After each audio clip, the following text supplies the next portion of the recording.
ഇന്ത്യയുമായുള്ള സംഘർഷം മൂലം ഈ വർഷം പാകിസ്ഥാനിൽ 10 ദശലക്ഷം ആളുകൾ പട്ടിണി കിടക്കേണ്ടി വരുമെന്ന് ലോകബാങ്ക് മുന്നറിയിപ്പ് നൽകി. ഇന്ത്യയും പാകിസ്ഥാനും തമ്മിലുള്ള സംഘർഷത്തിനിടയിൽ നൽകിയ മുന്നറിയിപ്പിന്റെ പശ്ചാത്തലം എന്താണെന്ന് പരിശോധിക്കാം.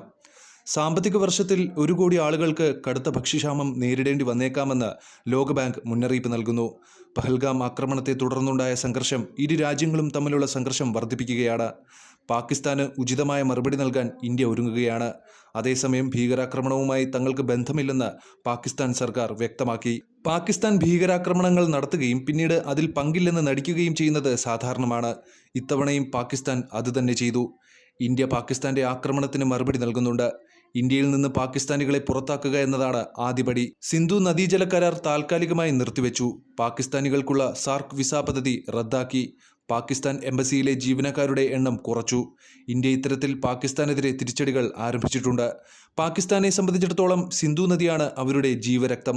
21 കോടി ആളുകളാണ് ആ വെള്ളത്തെ ആശ്രയിക്കുന്നത്. അതേസമയം സിന്ധു നദിയിലെ വെള്ളത്തിന്റെ ഒഴുക്ക് തടഞ്ഞുകൊണ്ട് ഇന്ത്യ പാകിസ്ഥാന് ഒരു ഷോക്ക് ട്രീറ്റ്മെന്റ് തന്നെ നൽകി. ഈ ഷോക്ക് ട്രീറ്റ്മെന്റ് പാകിസ്ഥാനിലെ ജനങ്ങളുടെ ഉപജീവനമാർഗ പ്രശ്നമായി മാറാൻ പോകുന്നതായാണ് റിപ്പോർട്ട്.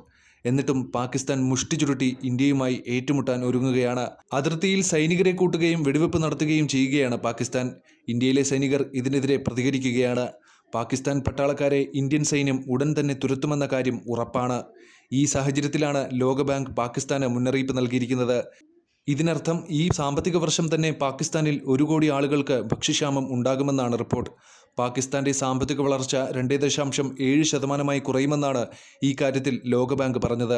രാജ്യത്തിന്റെ അസ്ഥിരതയാണ് ഇതിന് കാരണം. ഈ വർഷത്തെ ബജറ്റ് വരുമാന കമ്മിയുള്ളതായിരിക്കും. അതുപോലെ രാജ്യത്തിന്റെ കടം ആഭ്യന്തര ഉൽപ്പാദനത്തേക്കാൾ കൂടുതലാണ്. കാലാവസ്ഥാ വ്യതിയാനം പാകിസ്ഥാനിലെ കൃഷിയെ വളരെയധികം ബാധിക്കും. അതിലെടുത്തു പറയേണ്ടവ അരി, ഗോതമ്പ് തുടങ്ങിയ ഉൽപ്പാദനത്തെ വലിയ തോതിൽ ബാധിക്കും.